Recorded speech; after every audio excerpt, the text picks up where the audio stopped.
Prendre du recul pour mieux sauter, Esaü TV l'a fait et vous revient avec une grille de programmes bien intéressante. Pour l'heure, c'est le journal dont voici le sommaire.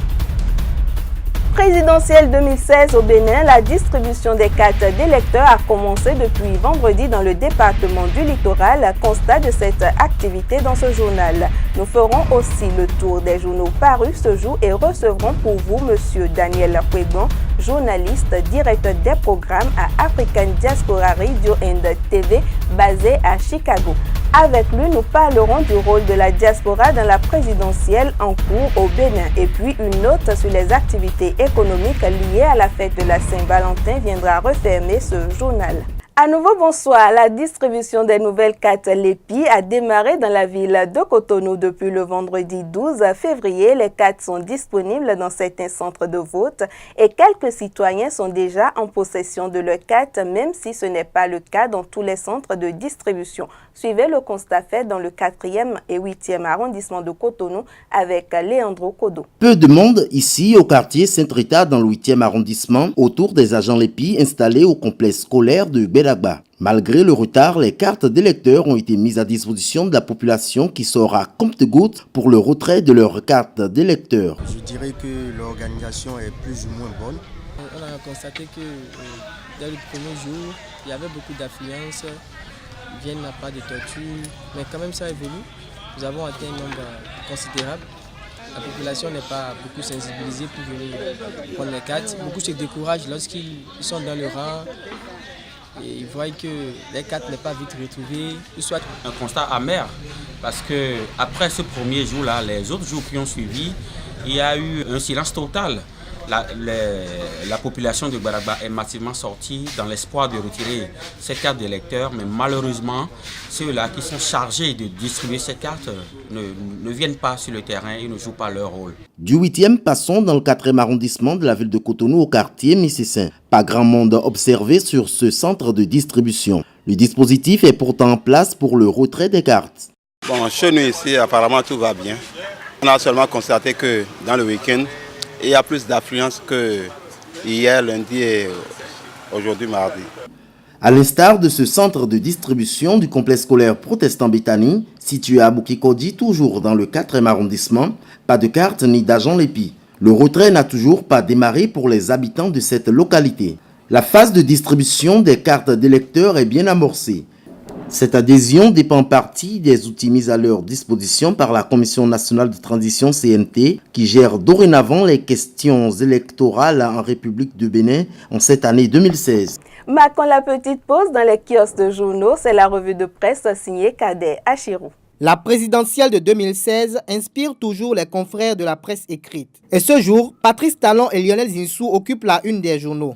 L'informateur en manchette titre présidentielle du 8 mars 2016, Zinsou le candidat le plus démarché par Talon. À la une du journal Les 4 vérités, Talon a prié Zinsou de se présenter et de se constituer candidat à la présidentielle de 2016. Lors d'une de ses sorties en pré-campagne, Lionel Zinsou fait une confidence à ses partisans. Le franco-béninois affirme avoir été sollicité à 3 reprises par Patrice Talon pour la présidentielle de 2016. Et c'est l'option info qui a relayé cette information. Le quotidien L'Autre Vision, au sujet de la rumeur selon laquelle Dangote serait contre la candidature de Lionel Zinsou, publie l'information selon laquelle le richissime homme d'affaires nigérien n'a jamais désapprouvé la candidature du banquier d'affaires Lionel Zinsou. En manchette, Matin Libre déclare que malgré l'acharnement contre le candidat de la coalition FCBE-PRD-RB, le Canard informe que les militants de la RB réaffirment leur soutien à Léadi Soglo. Du nouveau dans la vague de soutien à la présidentielle de 2016, le potentiel nous renseigne à cet effet que les émigrants lâchent l'Union fait la nation pour se rallier à Pascal et René Koupaki. Après Patrice Talon et Lionel Zinsou, Sébastien Germain à Javon apparaît également à la une des journaux. L'Opinion aujourd'hui titre présidentielle de 2016,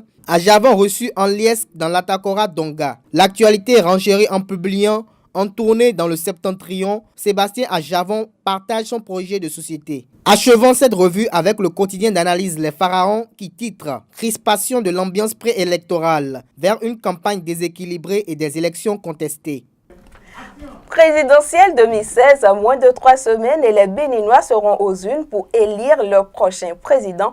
tant ceux du Bénin que ceux qui sont à l'extérieur, c'est-à-dire la diaspora. Et nous recevons ce soir quelqu'un de la diaspora. Dany Ange, bonsoir. Bonsoir. Vous êtes journaliste, chef programme à Chicago, c'est bien ça? Bien sûr, je suis African Diaspora TV and Radio. D'accord. Dites-nous, quel peut être le rôle de la diaspora dans cette présidentielle 2016 que connaît le Bénin? Eh bien, la diaspora béninoise doit veiller au grain par rapport au respect des textes qui régissent les élections au Bénin et aussi exhorter les uns et les autres à rester au calme pour que tout se déroule dans une grande transparence et dans un état de paix approprié, et pour que le Bénin soit toujours un exemple en matière de démocratie dans la sous-région. Vous dites que la diaspora doit être garante, disons, de la transparence de la transparence qui doit entourer la présidentielle, alors que la diaspora elle n'est pas présente au Bénin. C'est vrai, de l'extérieur, un bon nombre de personnes ont été enregistrées par la COSLEPI pour voter, environ 43 000 au total, mais cela ne reflète pas l'effectif de la diaspora béninoise dans tout le monde entier, spécifiquement aux États-Unis, telles que les circonstances dans lesquelles l'enregistrement ou le recensement s'est déroulé n'étaient pas adaptés aux États, puisque nous avons 52 au total et à peine 7 régions ont été retenues pour le recensement. Vous faites bien de le rappeler, ça fait environ 44 000 Béninois de la diaspora qui vont participer à la présidentielle de 2016. Est-ce que ces 44 000-là constituent un électorat que les présidentiables doivent convoiter? Eh bien, leur voix est d'une importance capitale puisque ça peut permettre de gagner ou de perdre ces élections. C'est ce que certains candidats ont compris et ont donc effectué le déplacement vers les différents États et autres pays de l'extérieur où se trouvent les Béninois pour leur présenter leurs différents projets d'action et aussi exhorter la diaspora donc à parler à leur père ici au Bénin pour qu'ils puissent les aider à remporter ces élections puisqu'ils pensent qu'avec notre aide, eh bien, nos parents pourront nous écouter et favoriser pour eux un bon nombre de votants pour leur victoire. Et quelles sont les attentes de la diaspora béninoise vis-à-vis du prochain président du Bénin? Le prochain président aura un rôle prépondérant à jouer par rapport à la diaspora.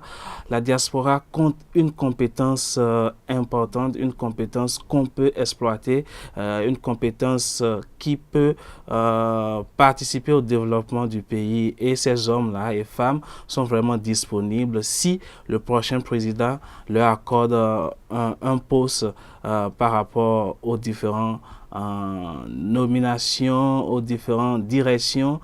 Ceux-là peuvent venir et contribuer au développement du pays et ceci avec un esprit citoyen parce que vous savez la moralité de quelqu'un qui est à l'extérieur est plus ou moins différente et par rapport au compte rendu parce que nous avons chaque fois, quel que soit le boulot que vous faites, obligation de résultat. Obligation du résultat. Et dites-nous, les candidats vous ont visité, vous dites, est-ce que dans leur projet de société, vous avez retrouvé la part de la réinsertion des Béninois de la diaspora? Cela n'est pas chose effective. Même avant ça, le quinquennat passé, le président en exercice actuel a promis, mais rien, pas grand-chose observé. Ces prochains candidats ou ceux qui sont en course actuellement ont promis, ils ont même consacré tout un département à la diaspora.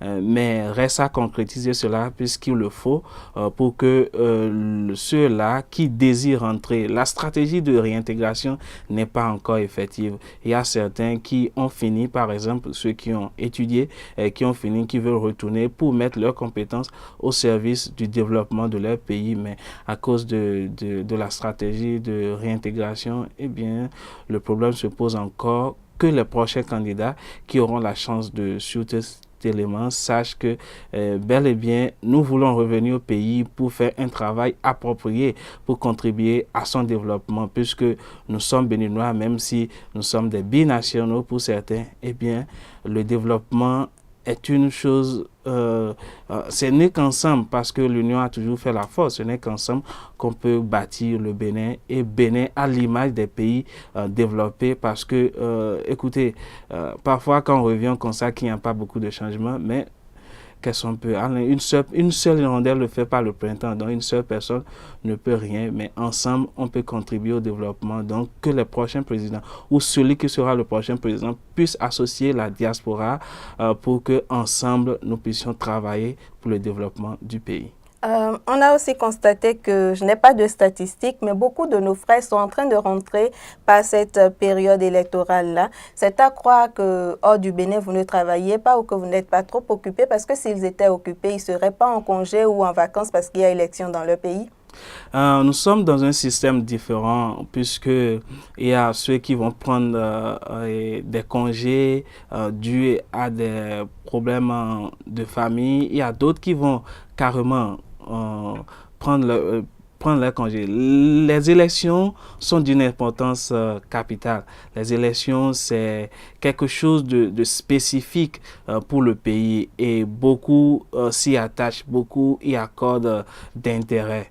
Bon, moi personnellement, je suis là pour couvrir les élections pour le compte de African Diaspora Radio and TV, c'est bien ça? Right. Donc, c'est ce que nous sommes là. C'est pour ça que nous sommes là avec toute une équipe.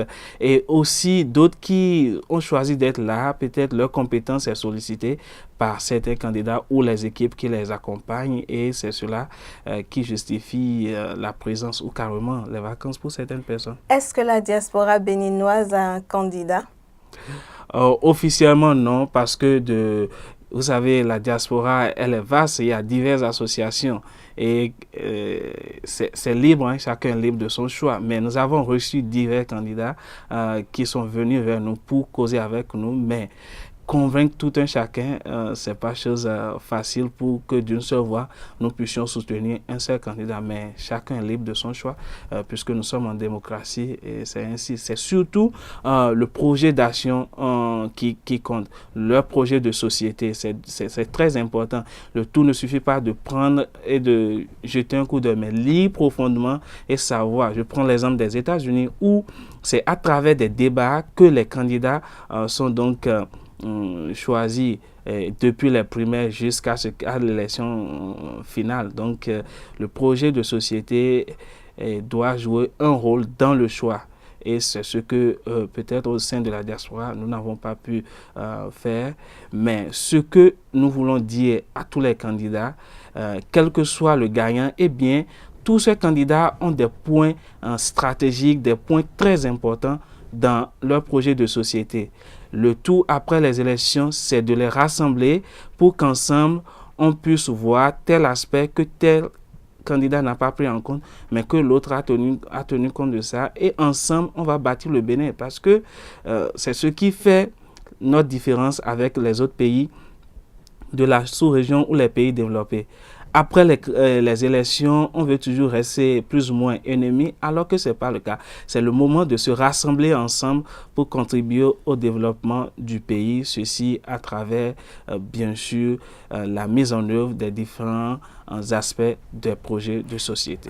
Merci Dani Ange d'être passé sur le plateau de Esaü TV, et ce journal se poursuit. L'édition de 2015 des Grammy Awards a rapporté un deuxième trophée à la star africaine de la chanson d'origine béninoise. Il s'agit d'Angélique Kidjo, une fierté pour toute une république. Elle a été honorée pour sa chanson Eva, en hommage aux femmes africaines. Un album qui a réuni un impressionnant chœur de plus de 100 femmes africaines du continent et d'horizons divers. En recevant son trophée sur le podium du Staples Center de Los Angeles, Angélique Kidjo a laissé entendre que cet album Eva est dédié aux femmes d'Afrique. Leur beauté et leur résilience est donc louée. Amour, oui, encore l'amour. Le dimanche dernier, c'était la Saint-Valentin. Le Bénin, comme tout autre pays au monde, a célébré la fête de l'amour.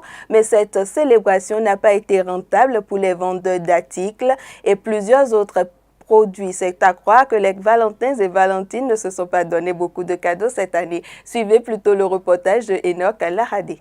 Des coffrets, des tissus et plusieurs d'autres articles sont toujours exposés après la fête de Saint-Valentin. Apparemment cette année, les Valentines et Valentins ne se sont pas offert des cadeaux. Selon les vendeurs, cette fête n'a pas été rentable. La vente pour cette année, ça n'a pas été comme d'habitude. Les gens disent qu'il n'y a pas l'argent dans le pays. On ne sait pas où l'argent est passé. Mais bon, sinon, ça n'a pas été comme d'habitude. On aurait préféré que les gens sortent plus et acheter beaucoup pour que nous aussi on puisse faire une bonne recette. Il y a les clients qui sont bien sortis, mais ce qu'on attendait, on n'a pas vu ça. Par contre, ceux qui ont fait un bon chiffre d'affaires sont les tenants de motels communément appelés chambres de passage. La fête de Saint-Valentin pour cette année a été tellement une surprise pour nous. Comparativement à l'année passée, il y a tellement de monde. Les gens ont bien fêté. En attendant la prochaine fête des amoureux, les produits invendus restent exposés pour belle vue de la ville.